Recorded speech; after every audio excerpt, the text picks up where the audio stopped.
Open Market is sponsored by AdLib, the self-serve DSP solution making advertising easy. What do the world's largest demand-side platforms have in common? They're effective, but they require large annual contracts and spend minimums.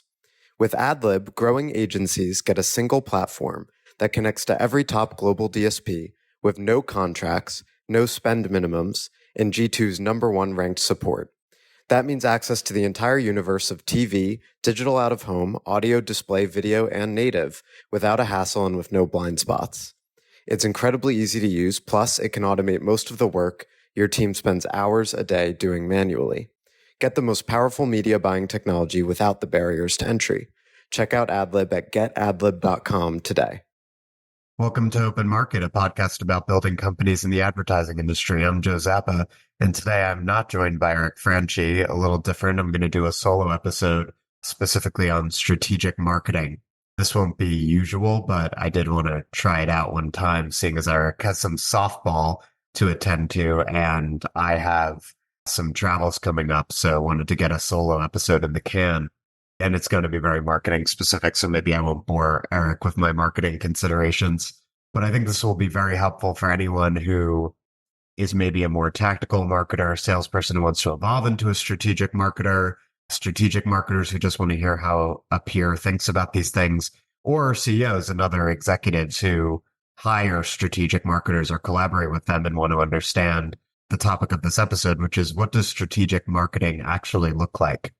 So if you're on B2B marketing LinkedIn like I am, you'll constantly see people saying, that's tactical, not strategic, or, what you really need is a marketing strategist. But of course, the question is, what does that mean? And a lot of people are masquerading as marketing strategists without necessarily being ones. I think like anything else in business, the way to become a strategic marketer is really to work alongside them. In my time in marketing agencies, I've had the fortune of working alongside, people who have been strategic marketers for decades and getting to see how they go about doing the work of strategic marketing, which has in turn allowed me to implement some of the same processes and then, of course, evolve them and put my own spin on them. I mean, I think at a high level, what strategic marketing really boils down to is three questions. What is the business problem marketing can help with? What is the message? And then where and how will we distribute the message to evangelize our customers and those who influence them? If you do those three things, if you understand what the problem is that marketing can help with, the problem that is CEO level, that the CEO is concerned with, that marketing can help remedy. If you understand the message you're going to be doing marketing to amplify, how are you different from others, and why should others care, are the two things that message should capture. And if you understand where and how you're going to distribute that message to influence the people who influence your customers and your customers directly, then you've pretty much covered the three basic tenets of a marketing strategy. You know why you're doing marketing, you know what you're saying, and you know how you're going to say it and where to evangelize people, which when you put it together is really what you want to deliver marketing outcomes, which is, of course, the ideal end result of a good marketing strategy. So sometimes ad tech companies bring me in to do a strategic marketing exercise. Sometimes we call it a brand redefinition or a brand story exercise. It's basically a 2 to 3 month strategic project where I interview the executive team and then I interview, 5 to 10 customers and then sync up again with the executive team. And we're essentially trying to figure out, where is this company? Where does it want to go? What's in the way? What perception have we earned with our customers? Where do we want our perception with our customers to be? And when you talk to all these people and do that research as a strategic marketer, you're able to come out of it at the end with answers to these three critical questions of what's the problem, what's the message, where and how are we going to distribute it? I learned how to do this from working with a number of marketers, but most importantly, my collaborator, Paul Connington, who was the CMO of Beeswax and Outbrain, and who still works with me on a number of Sharp-Pen clients. So when I do this strategic exercise, at the end, I will write a strategic marketing plan, or you could call it a brand story document, that basically lays out the contents of the research and my thinking on those key strategic questions. What I'm going to do on the rest of the pod is essentially walk you through what that plan looks like. So, if I were being like a very hyped up YouTuber, I would be like, people pay $100,000 to get this information, and I will now give it to you for free. So, for whatever it's worth, this is basically the structure of the document you would get if you were to hire someone like me to do a strategic marketing review for your company. So here are the components, and I'll go through them one by one. The first is the business challenge / opportunity. The second is the brand story. Third is the big three narrative questions. 4 is product stories. 5 is the customer mindset. 6 is the competitive landscape. 7 is the distribution plan. And 8 is the theory of victory. Okay, those are the 8 dimensions of your strategic marketing plan. So first, let's talk about the business challenge / opportunity. A lot of the time, people think that the purpose of marketing is to generate more leads or pipeline, which is true. And that leads them to think incorrectly that the business problem marketing is solving is just, we don't have enough leads or we're not generating enough pipeline. But actually, that lack of pipeline is just the surface level problem, or it's a symptom.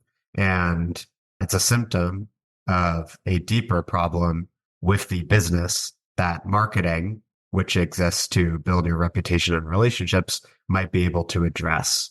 So maybe the company just lacks awareness, or maybe it's known for one thing and needs to be known for something else to move into a growth area. Maybe it's viewed as a commodity, but is actually a premium product and needs to be viewed as such. These are all more specific business problems that marketing can help remedy.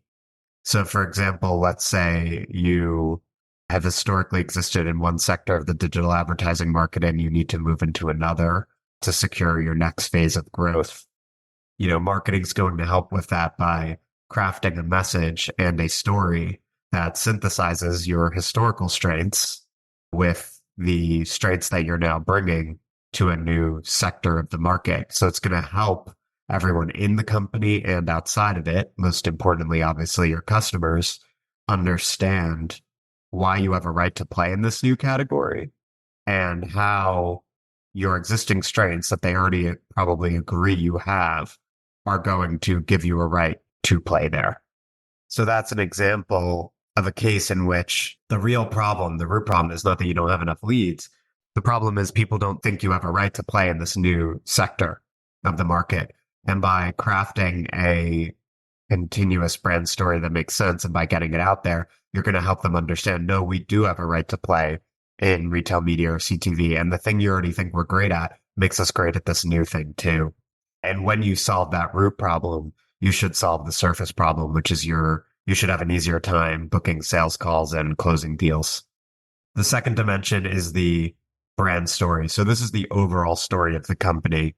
Why do we exist? What is our identity? And why should that be our identity? For example, the Trade Desk's story might be, as per its site, quote, the omni-channel advertising platform built for the open internet. The natural follow-up question to that positioning or to the headline of that story is, why? What product and commercial advantages does the Trade Desk have that make that its ideal positioning? What problems does the story solve? What's the business opportunity the story helps unlock? We actually know that recently the Trade Desk seems to be shifting from, the advertising platform for the open internet to the advertising platform for the premium internet, which is obviously a strategic shift wherein the Trade Desk is trying to get advertisers to think of it as the portal to premium brand safe publishers who also have authenticated users backed by first party data to enable privacy safe ad targeting. So that's a good example of how the brand story unlocks and shapes market opportunities. And obviously the result of any strategic marketing plan is going to be an effort at articulating that story, right? We're going to want to define the company so that we control how our customers and those who influence them think about us. And I would say in a lot of cases, ad tech companies are essentially outsourcing this brand story, but they're not outsourcing it methodically. They're like outsourcing it by default, which is just to say they're not defining themselves in the market. And so they're letting the market define them. And marketing is how you solve that problem. It's how you ensure that whenever you go into sales conversations, people know you for a specific thing, that specific thing is positioned to help you succeed, and that you've decided what that thing should be, right? So marketing is how you take control of the foundation of sales conversations. The next thing up is the big three narrative questions. What do we do and for whom? How are we different? And why does it matter? These are the three narrative questions any brand story should be able to answer. Not coincidentally, they're also the three questions I expect any company website to answer. What we do and for whom is table stakes.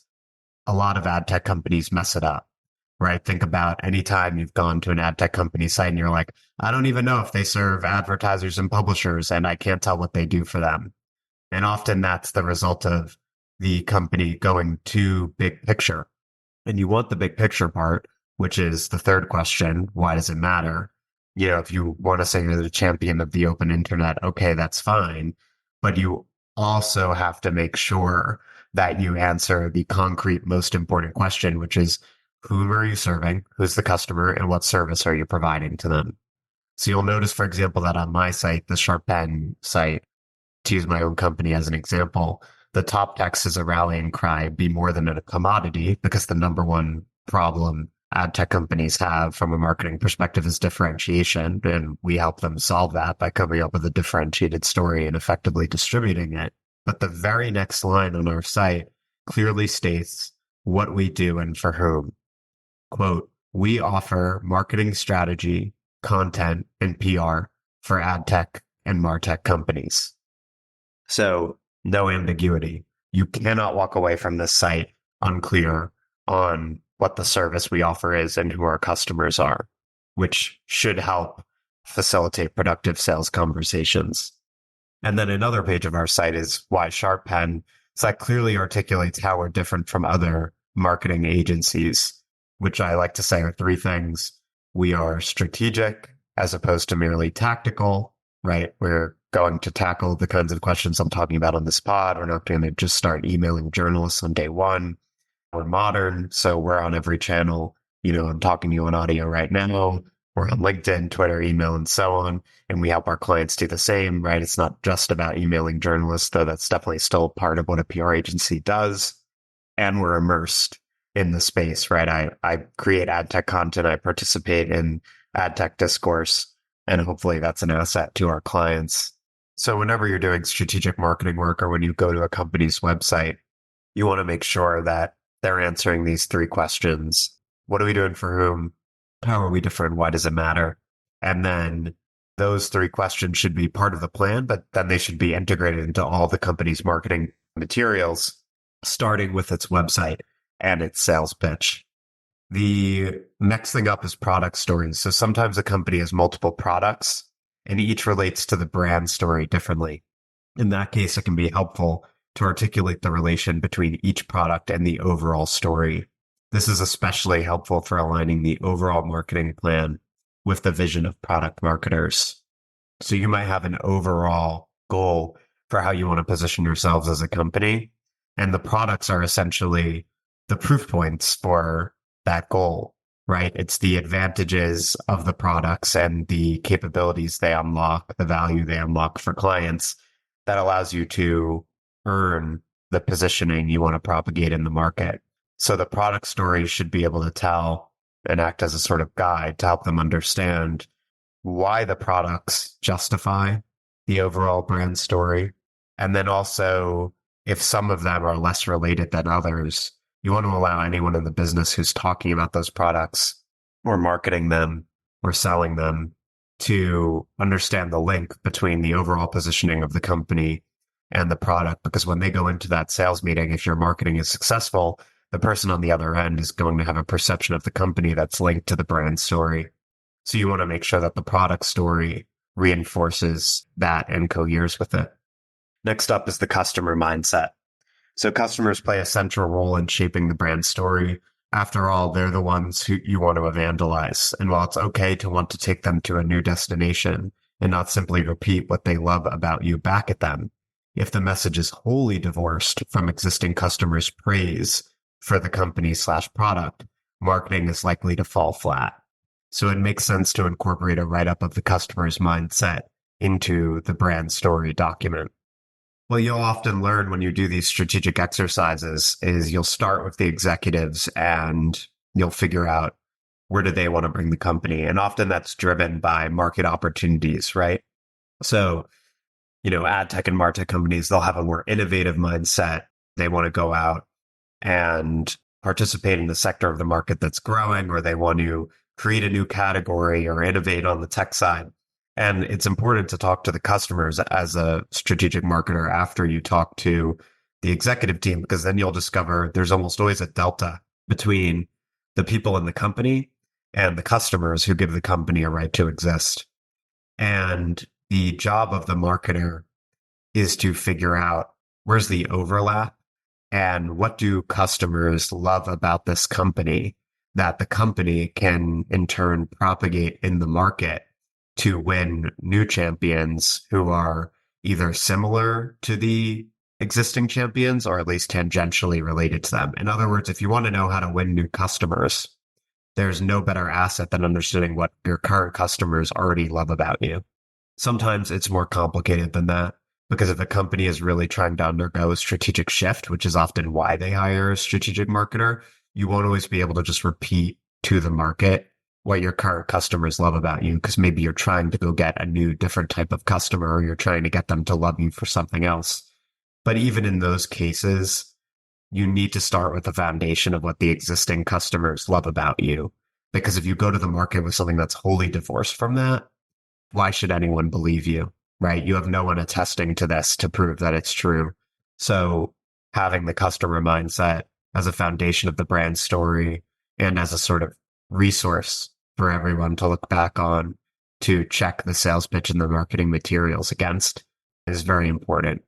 Similar to the customer rundown is the competitive landscape dimension of the strategic marketing plan.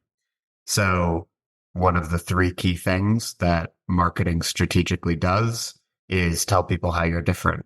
And especially in B2B tech sectors like ad tech and martech, where differentiation is a huge problem, where products are often viewed as commodities by customers, a very important thing that marketing needs to accomplish is differentiating the company from its rivals. So, of course, part of a strategic marketing plan is going to be looking at what competitors are saying and figuring out how you're different and how you can win on the basis of that difference. I think a lot of the people listening to this podcast would even be like somewhat shocked if they looked at their competitors' websites, or maybe not shocked at all, because they would see like just how similar the messaging is, right? A lot of ad tech companies sound the same. So if you look at your competitors and you're like, oh, we're all kind of saying the same shit.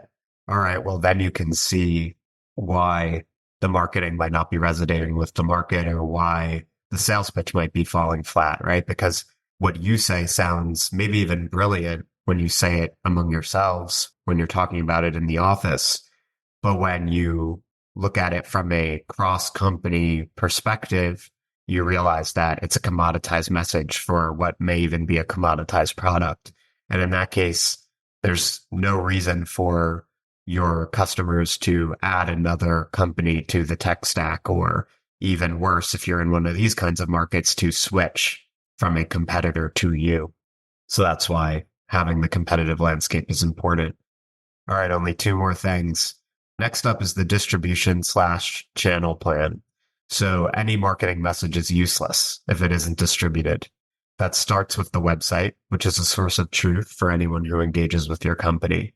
But it continues with daily social content, public relations, white papers, case studies, and other forms of content. Having developed a brand story, you want to amplify it daily in the market so that all your customers and those who influence them know who you are, why you're different, and why you matter. Basically, It's great to create a differentiated brand story. It's great to create a brand story that galvanizes your customers. But if you're not getting out there in front of your customers and those who influence them regularly, and I would even say ideally, 5 days a week, the message is going to fall flat, not going to have any business impact. And I think this is an area, distribution, where a lot of marketing teams fall flat. Like you got a lot of people, smart people, spinning their wheels, thinking about the strategy, thinking about the problems and how the company solves them. They're just not loud enough. They're just not breaking through. They're not in front of their customers and those who influence them. And again, if you're not doing that, then all of marketing is for naught. Like for our purposes, if the tree falls in the forest and no one hears it, tree didn't fall, don't exist. So you have to bake into the strategic marketing plan how across all these different channels, PR and other forms of content, events, are you going to get in front of your customers and ideally get in front of them every day, which is something that social channels in particular are well positioned to facilitate. Now, the last thing is the theory of victory. So this section puts it all together. How will the propagation of the new message, aka how will marketing, help solve the problem that kicked off this strategic exercise? In general, marketing is the discipline of building your reputation and relationships. That starts with a clear understanding of the business problem marketing can help with, continues with a message that differentiates you from competitors while galvanizing your customers, and is ultimately executed by amplification, the task of distributing the message to make an impact on customers and those who influence them. A strategic marketing plan isn't rocket science. It exists to answer the aforementioned simple questions. But when it does that, it can change a company's perception in the market. And in business, perception is the ballgame. Compare doing deals with people who don't know you versus people who not only know you, but also know you in the exact way that best positions you to land the deal. That's the impact of marketing. Personally, I'd hate to be the salesperson who has to operate without it. That's all I got for you guys. I hope this was helpful. If you want to do a strategic marketing exercise yourself or hire someone to do one to make sure that you're answering those business CEO level questions, you're differentiating yourself from competitors, you're energizing your customers, and you're sure of how marketing is going to drive an impact. So if you like this, if you like the rest of the pods, please subscribe, like us on YouTube, Spotify, Apple, wherever you get your podcasts, and reach out because I'd love to hear from you. Thanks for listening, guys.